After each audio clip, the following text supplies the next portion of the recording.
कौन कहता है कि आसमां में सुराख नहीं हो सकता। तबीयत से एक पत्थर तो उछाल कर देख। जी हाँ, इस कहावत को यथार्थ करते आज जो हमारे मेहमान हैं, जो गेस्ट हैं, जिनसे हम लाइव प्राइम डिबेट में आपसे रूबरू कराने वाले हैं, उन पर यह कहावत जो है यह यथार्थ बैठती है। जी हाँ, नमस्कार। मैं ओम प्रकाश मिश्रा, आवाज 24 न्यूज के लाइव प्राइम डिबेट में आपका स्वागत है।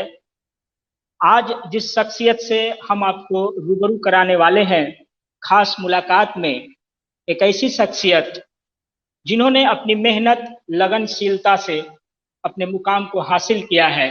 मुंबई जैसे महानगरी में जाकर उन्होंने पूर्णिया जैसे एक छोटे शहर से आने के बावजूद भी अपना एक मुकाम हासिल किया है। जी हाँ, निर्देशक, अभिनेता और निर्माता मनीष वात्सल्य जी आज हमारे साथ मुंबई से लाइव होंगे और उनकी जिंदगी की कुछ खास पहलुओं से आज और हम उनके द्वारा रूबरू होंगे। मनीष वात्सल जी आज हमारे साथ मुंबई से लाइव हैं और उनसे जुड़ने से पहले आइए हम थोड़ी सी उनकी फिल्मों की कुछ झलकें आपको दिखला दें, जिनसे आप समझ पाए कि मनीष वात्सल्य ने आखिर आज तक किस तरह से अपने जीवन के मुकाम को हासिल किया है। का नया एसीपी दुखहरण सिंह। वैसे बहुत बुरा हुआ आपके साथ। अगर ऐसा मेरे साथ होता तो उन रेपिस्टों को चुन चुन के मारता।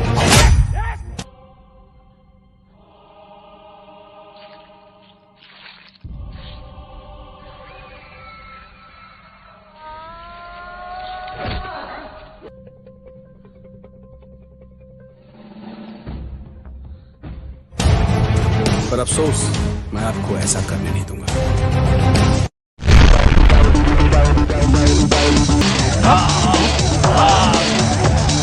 मर्डर ही तो करना है, कोनो चील का पेशाब ढूंढना है, गोली हम भी चलाएंगे।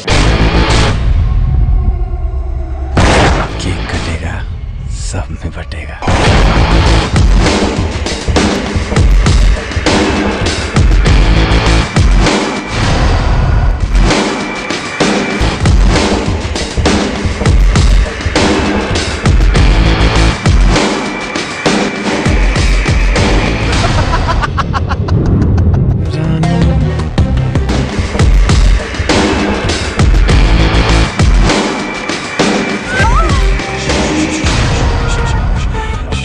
मुझसे कुछ चंद सांसें उधार ले।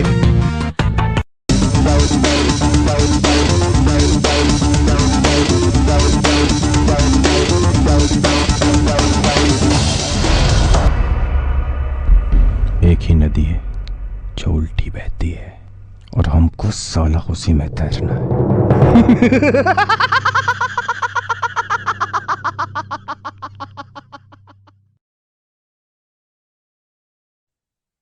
जी हाँ, तो ये थी झलकियां मनीष वात्सल्य की, जिन्होंने अभी तक अपने जीवन काल में कड़ी मेहनत से पाया है और निश्चित तौर से पूर्णिया ही नहीं, पूरे बिहार और देश के यूथ आइकन के लिए वो एक आइकन है और प्रेरणा स्रोत हैं। तो चलिए सबसे पहले हम मनीष वात्सल्य जी का जो है स्वागत करते हैं।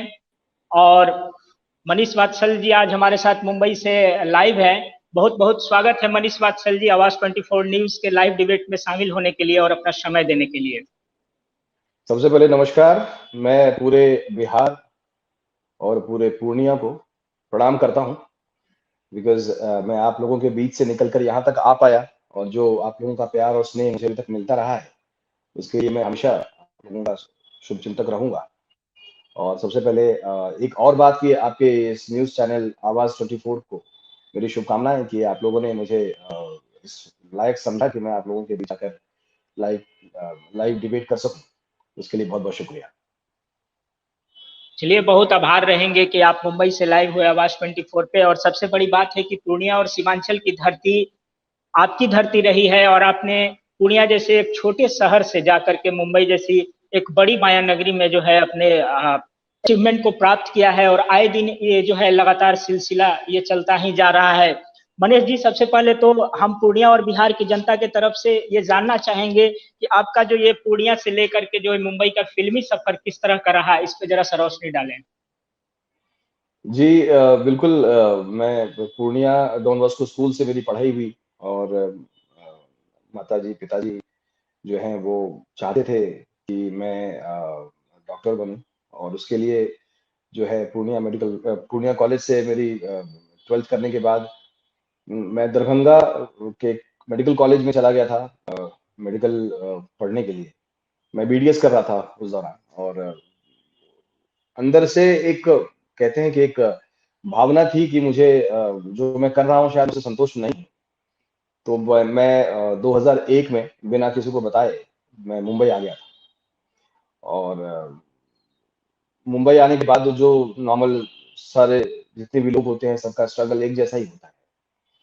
तो काफी स्ट्रगल काफी प्रयास करना पड़ा यहाँ तक पहुंचने के लिए, और बाकी एक सब भाई बहनों का प्यार है। पूर्णिया जैसे छोटे से शहर के लड़के का सबसे बड़ी बात तो पहले यही होती है कि उसका ये सपना देखना कि मैं मुंबई में जाकर के अपनी जो है एक ऐसे अचीवमेंट को प्राप्त करूंगा जहां पर लाखों की तादाद में पूरे देश से लोग जाते हैं, और वहां पर जाकर के अपनी जगह को बनाना। इस स्ट्रगल को आप किस तरह से देखते हैं कि इस छोटे शहर से जाकर के आपने मुंबई, कोई बैकअप भी रहा आपका इसके पीछे, कोई रॉबिन हुड थे क्या बॉलीवुड में आपके लिए? नहीं, मैं यहाँ किसी को जानता नहीं था पहले से, और मुंबई के बारे में काफी सारे मित्रों से मैं पूछता था जो पहले मुंबई जा चुके हैं, उनका परिवार मुंबई में रहता है। तो वो हमेशा ये बताते थे कि बहुत बड़ा शहर है, काफी भीड़ भड़क्का होता है यहाँ पे, यहाँ रहना आसान नहीं है, यहाँ पे जीविका आसान नहीं है। तो अब कहते हैं कि अगर मन में ठान लिया है कि कुछ करना है, तो बिना कुछ सोचे और बिना कुछ समझे मैं सब कुछ छोड़ छाड़ के मैं मुंबई पहुंच गया। और स्ट्रगल का दौर कुछ यूं रहा कि 2-3 साल तो मुंबई को समझने में, यहाँ की गलियों को समझने में लग गया। स्ट्रगल बेसिकली जो एक शब्द है वो शहर को समझने में लगता है, यहाँ के परिवेश को, यहाँ के वातावरण को, यहाँ के रहन सहन को, और यहाँ के लोगों को समझने में वक्त लगता है। तो वो जो 3-4 साल का समय लगा वो समझने में लगा, बिकॉज मैं एक छोटे से शहर, बिहार के भी एक छोटे से शहर पूर्णिया से निकल के यहाँ आया था, और इतनी बड़ी सोच लेकर आया था कि मुझे कुछ करना है। और मुझे बिल्कुल पता नहीं था कि मैं यहाँ तक पहुँच पाऊंगा, मैं फिल्मों में एक्ट कर पाऊंगा, या फिल्में डायरेक्ट कर पाऊंगा, या फिल्में प्रोड्यूस कर पाऊंगा। लेकिन ये कहते हैं ना कि आपकी मेहनत, आपकी हिम्मत बनती है। तो वो करत करत अभ्यास के जड़मती हो तो सुजान, और असरी आवत जात पे सल पर परत निशान। तो वो कहते हैं कि कुएं जी से बिल्कुल। पानी निकालते हो, तो वो कहते हैं कि वो रस्सी का निशान भी जो है वो कुएं के सिल पे पड़ता है। तो मैं बस कोशिश करता गया, और आज जो भी कुछ है वो आप लोगों के सामने है। आपको जब शुरुआती समय में जब आपने पूर्णिया के से जो है मुंबई की ट्रेन पकड़ी होगी, मेरे ख्याल से ट्रेन से आप गए थे या फ्लाइट से गए थे आप सबसे पहली बार मुंबई? नहीं, फ्लाइट तो तभी शुरू नहीं हुई थी, मतलब फ्लाइट पे मैं चढ़ा नहीं था उस वक्त तक। आई थिंक फ्लाइट तो शुरू हो गई होगी, लेकिन मुंबई जो है वो मैं पहले पूर्णिया से पटना आया, और तभी पटना से एक ट्रेन चलती थी। आई थिंक वो कुर्ला एक्सप्रेस कुछ कोई ट्रेन थी। तो वो उसमें पेंट्री कार भी नहीं हुआ करती थी, और मैं मेरे साथ 2 मित्र और आए थे, और उनके साथ मैं मुंबई उतरा। यहाँ उतरने के बाद का माहौल तो एक अलग ही माहौल था।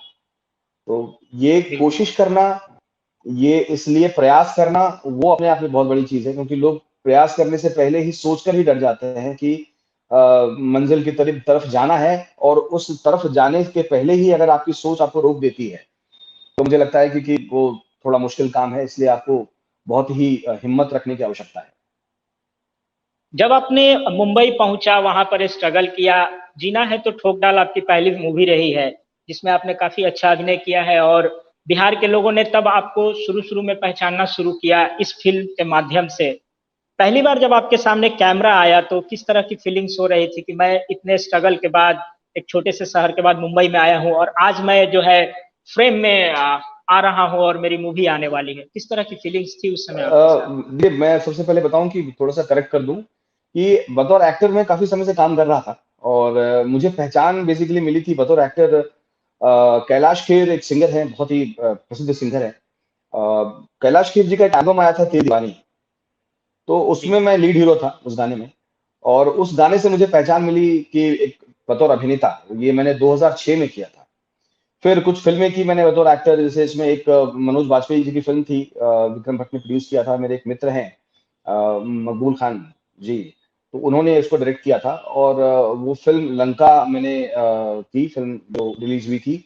उसके पहले कुछ फिल्में मैंने ऐसी की, जैसे अनुभव सिन्हा ने प्रोड्यूस किया था, उसके डायरेक्टर भी मकबूल खान साहब ही थे, और वो अनफॉर्चुनेट वो फिल्म रिलीज नहीं हो पाई। तो कुछ ऐसी फिल्में हैं जो रिलीज नहीं हो पाई, कुछ फिल्में हैं जो जो रिलीज हुई। और इस तरह की कई सारी फिल्में मैंने बतौर एक्टर किया। जीना है तो ठोक डाल मेरी डायरेक्टोरियल डेब्यू है। मैं 2012 में मैंने जीना है तो ठोक डाल से एज ए डायरेक्टर डेब्यू किया। वो मेरी पहली डायरेक्टोरियल डेब्यू है। हाँ, उसमें मैंने अभिनय जरूर किया था, बिकॉज उसमें रवि किशन थे, यशपाल शर्मा थे, मुरली शर्मा थे, अश्विनी कलसेकर, गोविंद नामदेव। एक बड़ा लंबा चौड़ा तामझाम और लंबा चौड़ा एक अच्छे बड़े एक्टरों का एक कारवां था। तो उन्हें मुझे पहली बार मुझे निर्देशित करने का मौका मिला। मैं पहली बार में मैंने उनको डायरेक्ट किया, और साथ साथ में मैंने एक किरदार भी उसमें प्ले किया था अच्छा था, जो लोगों को बहुत पसंद आया। और फिल्म भी काफी अप्रिशिएट हुई। मैक्सिको इंटरनेशनल फिल्म फेस्टिवल में बेस्ट फॉरेन फीचर फिल्म का अवार्ड मिला फिल्म को। एंड उसके बाद बहुत सारे और भी फेस्टिवल्स हैं जिसमें कि वो सिलेक्ट हुई थी फिल्म। तो वो तो मेरा मतलब कि पहला डायरेक्टोरियल जी डेब्यू था। जी, तो मनीष जी, आप तो गए थे एक्टर बनने के लिए मुंबई, लेकिन आपकी पहली फिल्म अगर देखा जाए तो जो पब्लिक मूवमेंट में जीना है तो ठोक डाल, उसमें आपने निर्देशक का जो है काम किया है।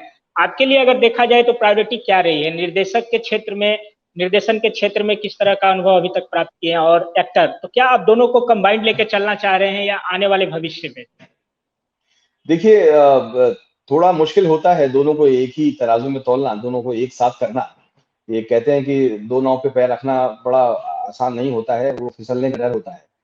तो जब मैंने स्टार्टिंग में मैंने जो फिल्में की, चाहे वो जीना तो ठोक डाल, उसमें डायरेक्टर था, मैं एक्टर भी था। मैंने दशहरा की नीलिंदर मुकेश के साथ, उसमें भी मैं डायरेक्टर एक्टर दोनों था। और फिर मैंने स्कॉटलैंड किया, जो फिल्म के बारे में आपको पता है कि फिल्म ऑस्कर में सेलेक्ट हुई थी, और उसको 84 इंटरनेशनल अवार्ड्स मिल चुके हैं फिल्म को। उसमें भी मैं डायरेक्टर एक्टर था। पर इन 3 फिल्मों के बाद जो मुझे एक्सपीरियंस ये हुआ कि दोनों चीजें साथ में नहीं करनी चाहिए, क्योंकि लोग ना तुलना करने लगते हैं कि ये अभिनेता अच्छा है या ये निर्देशक अच्छा है। तो मुझे दोनों में बिल्कुल। एक लाइन खींचनी थी, कि लोग ये कहें कि ये अभिनेता भी अच्छा है और ये निर्देशक भी अच्छा है, ये डायरेक्टर भी अच्छा है। तो मैंने ये फैसला किया है फिलहाल के लिए कि जिस फिल्म को मैं निर्देशित करूंगा, जिस फिल्म को मैं डायरेक्ट करूंगा, उसमें एक्टिंग नहीं करूंगा। और जो हमारे मित्र बंधु, जो हमारे दोस्त हैं, और भी बहुत सारे डायरेक्टर्स मेरे मित्र हैं, तो जब वो फिल्म डायरेक्ट करेंगे तो उसमें मैं अभिनय करूंगा। तो उसमें क्या होगा, थोड़ा आसान हो जाता है। नहीं तो लोगों को लगता है कि फिल्म कहीं इसने अपने लिए तो नहीं बनाई। तो हालांकि ऐसा होता नहीं है, लेकिन लोगों को ऐसा लगता है। तो अब से मैंने ये फैसला किया है कि अभी जैसे मेरी फिल्म हानाकारी है, उसमें जी, जो मैंने सिर्फ डायरेक्ट किया है फिल्म को, और उसमें मैंने एक्टिंग नहीं की है। तो मतलब कि अगर देखा जाए तो मनीष वात्सल्य एक अच्छे निर्देशक भी हैं आज के टाइम में, और एक अच्छे अभिनय करता तो हैं ही, इसमें कोई डाउट नहीं है। जगहों पर जब आप अपनी बातों को रखते हैं तो वहां पर काफी भीड़ होती है, और एक गंभीर मुद्दा है जो शुरू से लोग सुनते आ रहे हैं, जो छोटे शहरों से जाते हैं वो काफी स्ट्रगल तो करते ही हैं। दूसरी तरफ एक मामला है नेपोटिज्म का, इस पर आप क्या कहना चाहेंगे? देखिए, मैं बताऊं, नेपोटिज्म तो हर जगह पे है। कोई भी ऐसा फील्ड नहीं है जी जहाँ नेपोटिज्म नहीं है, चाहे वो पॉलिटिक्स हो, जी चाहे वो फिल्म इंडस्ट्री हो। मैं कहता हूँ किराना स्टोर में भी नेपोटिज्म है। जी जिसके पापा किराना स्टोर में बचपन से किराना स्टोर चलाते हैं, और बच्चा अगर कुछ नहीं कर पाता है तो उनकी गद्दी का वारिस वही होता है। तो कहने का मतलब यह है कि नेपोटिज्म हर क्षेत्र में है। आपको अपनी पहचान खुद लड़कर बनानी पड़ेगी। नेपोटिज्म को एक मुद्दा जरूर यहाँ बनाया गया है, लेकिन मेरा मानना यह है कि आप इतनी मेहनत करो, आप इतना इतना कठिन परिश्रम करो कि जो वो रिक्त स्थान है उसको आपको भरना पड़ेगा। ऐसा नहीं है कि बाहर के आए हुए एक्टर्स यहाँ काम नहीं कर रहे हैं, बहुत अच्छा काम कर रहे हैं। जिन्होंने कभी, और जो एक्टर्स की बात नेपोटिज्म के लिए चल रही है, जो पहले जी आकर के उनके बच्चे भी इंडस्ट्री में आ रहे हैं, वो भी तो कभी न कभी नए थे। उन्हें भी तो स्ट्रगल करना पड़ा था इस इंडस्ट्री में अपना मुकाम और अपना अपना मुकाम हासिल करने के लिए। तो मुझे लगता है कि ये सिर्फ कहने की बातें हैं कि एक्टर का बेटा एक्टर नहीं बन सकता या डायरेक्टर का बेटा डायरेक्टर नहीं बन सकता। ये सिर्फ कहने की बातें हैं, क्योंकि ये विधि का विधान है, ये हर जगह चला है। मैं फॉर एन एग्जांपल की एक जैसे आप एंकर हैं, आप न्यूज़ रीडर हैं, आप एक न्यूज़ चैनल चलाते हैं, तो ऐसा भी हो सकता है कि आपका लड़का वो उस गद्दी पे बैठे जहाँ पे आप बैठे हैं आज, और हो सकता है कि वो कुछ और किसी और फील्ड में चला जाए। लेकिन बच्चों को सेव करना माता पिता का फर्ज होता है, और बच्चा बच्चा जो करना चाहता है वो माता पिता को करने देना चाहिए। अगर बच्चा को एक्टिंग करनी है तो एक्टिंग करेगा, डायरेक्शन करनी है डायरेक्शन करेगा। उसी तरह से एक राजनेता का बेटा नेता ही बनता है, ऐसा भी मोस्टली देखा गया है। आप तो इतने सारे इतिहास आपके सामने पड़े हैं। तो बिल्कुल। हर फील्ड में नेपोटिज्म है, तो इसको पर्टिकुलर सिर्फ तो इंडस्ट्री बोल के अगर थोड़ा सा इस इस नेपोटिज्म अगर हो या कम हो या ज्यादा हो, लेकिन ये जरूर मायने रखता है कि बॉलीवुड में या कला क्षेत्र में अभी भी अपनी पहचान बनानी हो, तो बेसिकली उनके अंदर वो क्षमता और वो टैलेंट होना चाहिए, और जरूर उन्हें बॉलीवुड जरूर जगह देगा। ये भी आपका मानना है इस तरह का? बिल्कुल तो बिल्कुल सही बात जी जी, सबसे अच्छी बात है कि एक मूवी आपकी जो है, ऐसे तो कई मूवी आ चुकी हैं अभी तक आपकी, लेकिन स्कॉटलैंड की जहां तक बात करें वो थोड़ी सी खास इसलिए आपके लिए हो जाती है कि ऑस्कर जैसे जो है अंतर्राष्ट्रीय प्लेटफॉर्म में, अवार्ड में जो है आपका नॉमिनेशन के लिए गई उस मूवी में आपके लिए कितनी बड़ी अचीवमेंट मानते हैं इस चीज को, और किस तरह की फीलिंग्स हुई जब आपने ये खबर सुनी कि हमारी स्कॉटलैंड जो है नॉमिनेट की गई है ऑस्कर जैसे सम्मान समारोह के लिए? है। ये बहुत ही एक छोटे लिमिटेड बजट में ये फिल्म बनाई थी, और इनके जो प्रोड्यूसर थे वो भी इंडियन नहीं है, वो मोरक्कन है, जायना इब्राहिम जी। और इसमें जो लीड एक्टर थे वो भी ब्रिटिश एक्टर है, एडम सैनी। और हम लोगों ने एक कोशिश की एक फिल्म बनाने की। हमने सोचा नहीं था कि इसका ये मुकाम होने वाला है या ये फिल्म कहाँ जाने वाली है, नहीं। हमने एक फिल्म बना दी।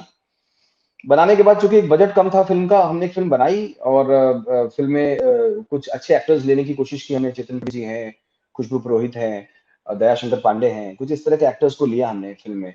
और फिल्म बना दी। बस बनाने के बाद हमने फैसला किया कि हम कुछ फेस्टिवल्स में फिल्म को भेज के देखते हैं क्या इसका हश्र होता है। पर जब एक अवार्ड मिला, दो मिला, तीन मिला, चार मिला, फिर लगा कि अवार्ड्स मिल रहे हैं, लोग अप्रिशिएट कर रहे हैं।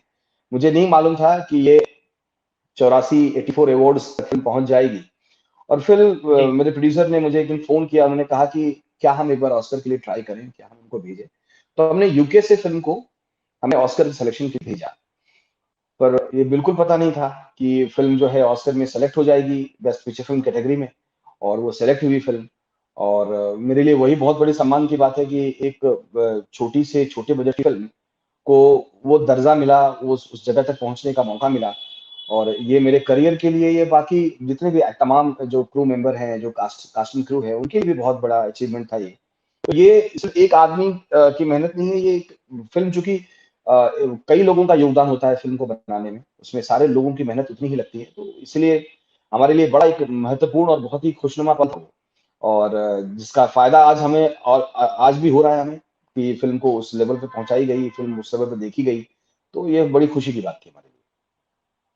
चलिए, आज के समय में अगर देखा जाए तो करीब 20 वर्षों का जो है आपका ये बॉलीवुड का सफर लगभग होने चला है, और काफी अनुभव भी आपने प्राप्त किया है। पूर्णिया, बिहार, उत्तर प्रदेश, इस तरह जैसे राज्यों से, छोटे छोटे जिलों से जो लड़के अपने सपने को लेकर के मुंबई नगरी पहुंचते हैं, निश्चित तौर पे आप भी एक आइकॉन है उनके लिए। क्या मैसेज देना चाहेंगे जो इस क्षेत्र में अपने करियर को जो है एस्टेब्लिश करना चाह रहे हैं, आज के जो युवा हैं, चाहे वो मेल हो या फीमेल हो? देखिए, जो भी मैं चाहूंगा कि जो भी लोग यहाँ बॉलीवुड में, इस film industry, Indian film industry में काम करना चाहते हैं या आना चाहते हैं या फिर आ चुके हैं, मेरा कहना है कि एक बड़ी अच्छी बात है शहर के बारे में कही गई है कि कोई हाथ भी ना मिलाएगा जो गले मिलोगे तपाक से, ये अजीब मिजाज सा शहर है, जरा फासले से मिला करो।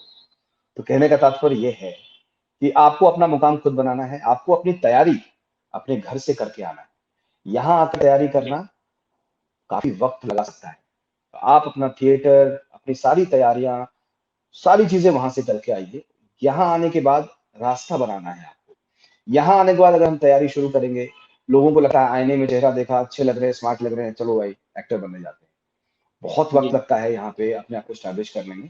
और ये हर फील्ड में आपको मेहनत करने की आवश्यकता है। जरूरी नहीं है कि आप, चाहे वो एक्टर बनने आए हों, चाहे डायरेक्टर बनने आए हों, चाहे वो आप जिस भी फील्ड में काम करने आए हों, आपको अपनी तैयारी, अपनी पूरी पढ़ाई कंप्लीट करने के बाद ही यहाँ आना चाहिए। पढ़ाई, अभिनय की भी पढ़ाई होती है, एक्टिंग की भी पढ़ाई होती है, डायरेक्शन की भी पढ़ाई होती है। तो पहले वो पढ़ाई पूरी कीजिए, उसके बाद यहाँ आइए। और यहाँ पे सबसे पहले सबसे ज्यादा जरूरी है पेशेंस। आपको यहाँ पे आके थोड़ा पेशेंस रखना बहुत जरूरी है। यहाँ पेशेंस रखना यहाँ पे लोग आपको जो है हर रोज लगता है कि एक नए चैलेंजेस सामने आ रहे हैं, और वो चैलेंजेस से लड़ना ये आपका काम है, और आप लड़ेंगे तो ही जीतेंगे।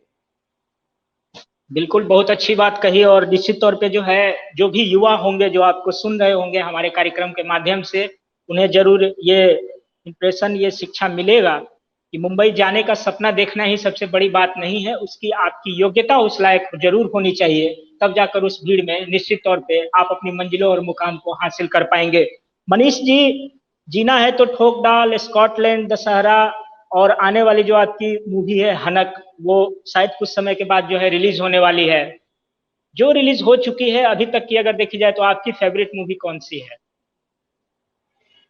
अब एक माँ से पूछा जाए कि उसका कौन सा बेटा या कौन सा बच्चा उसका फेवरेट है, तो थोड़ा मुश्किल होता है ये कहना।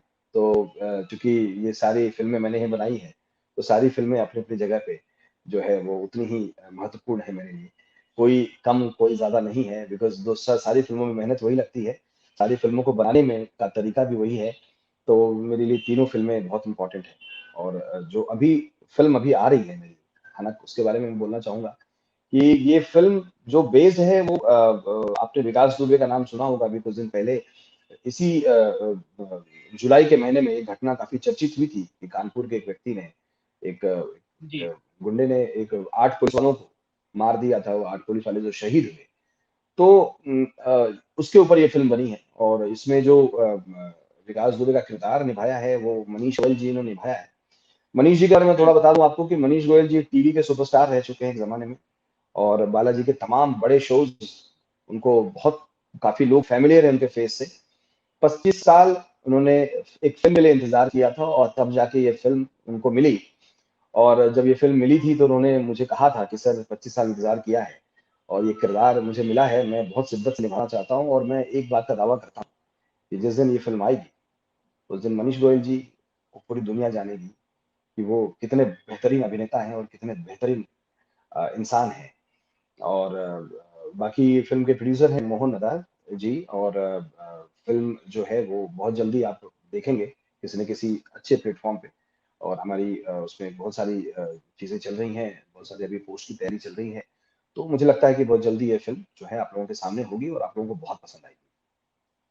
चलिए, हनक के लिए हम काफी शुभकामना आपको देते हैं मनीष जी, और आशा करते हैं कि मुख्यतः जो है आपकी अपने जगह की जो जनता है, पूर्णिया, बिहार, सीमांचल से जुड़ी हुई, और बगल में जो उत्तर प्रदेश है, उसकी जनता आपको जो है बहुत ज्यादा प्यार करती है और अपनापन है आपके साथ उन लोगों का जुड़ा हुआ है। विकास दुबे अभी अभी जो है न्यूज और खबरों में काफी ज्यादा रहे थे, और उत्तर प्रदेश के गैंगस्टर थे, और इनकाउंटर में जो है उनकी मौत हो जाती है। और रिसेंटली ये कहानी जो है अभी तुरंत की है, और उस पर आपने ये मूवी बनाई है, तो निश्चित तौर पे हम ये मानते हैं कि जनता आपके इस कहानी को जरूर पसंद करेगी और हनक को ज्यादा से ज्यादा दर्शकों का प्यार मिलेगा। और मनीष जी, आवाज 24। जी जी। हनक के लिए सबसे इम्पोर्टेंट चीज मैं बताना भूल गया कि जी इसके जो राइटर हैं, जो इनको जिन्होंने इसको लिखा है, बिकॉज वो जो कहानी जो लिखता है वो सबसे बड़ा होता है हमारे सिनेमा में, एक अच्छा कॉन्सेप्ट, एक अच्छी चीज। तो जो उसके जी। रचयिता हैं, जो उनको जिन्होंने उनको लिखा है, वो एक किताब लिखी है मैं कानपुर वाला, उसके ऊपर ये बेस्ड है कहानी। और इसके राइटर हैं कपिल मृदुल जी, जो कि कानपुर के रहने वाले हैं, और दूसरे इनके को राइटर हैं सुबोध पांडे जी। तो इन दोनों ने मिलकर इनको लिखा है, और ये मेरे मेरे मित्र भी हैं, और उन्होंने इतनी कमाल की स्क्रिप्ट लिखी है, इतनी कमाल की कहानी लिखी है। और मुझे लगता है कि इस बार लोगों को एक कुछ डिफरेंट देखने को मिलेगा। इस बार लोगों को बहुत मजा आने वाला है। फिल्म के अंदर बहुत सारी ऐसी चीजें हैं जिससे हम अनभिज्ञ हैं, हमें नहीं पता कि एक इंसान कैसा हो सकता है, क्या परिस्थिति हो सकती है। और हमें ये हमेशा याद रखना चाहिए कि जो लोग, जो पुलिस वाले हमारे देश के लिए हर जगह, जो हमारे जवान हैं, जो हमारी हमारी रक्षा करते हैं, जो जो वो जगते हैं तो हम सो पाते हैं चैन से, उनको दुख पहुंचाना, उनके परिवार को दुख पहुंचाना, ये कितनी घृणित बात है, ये उनको पता चलेगा इस फिल्म से। बिल्कुल, बहुत अच्छी बात है कि आपने जो है इस बारे में बताया, और लोगों को आपकी फिल्में सिर्फ इंटरटेनमेंट, सिर्फ मनोरंजन का ही साधन नहीं हो, समाज में किसी न किसी सब्जेक्ट और विषय को लेकर के समाज को जागरूक करने का भी काम करे। और मनीष जी, आपके अभी तक की जो मूवीज रही हैं उसने भी अच्छा कारोबार किया है, अच्छा काम किया है, लोगों से आप कनेक्ट हुए हैं। आए दिन आपकी फिल्में आती रहें। हनक के लिए साथ में शुभकामना, और लोग आपको यूं ही प्यार देते रहें। दर्शकों का प्यार आपको और आपकी फिल्मों को हमेशा मिलता रहे। और अंत में दो शब्द अगर अपने सीमांचल पूर्णिया की जनता के बारे में, अगर आप आवाज 24 न्यूज के माध्यम से अगर दो शब्द मैसेज रखना चाहें। जी बिल्कुल, मैं सबसे पहले एक ही चीज बोलना चाहूंगा कि आप लोगों का प्यार ऐसे ही मेरे साथ बना रहे।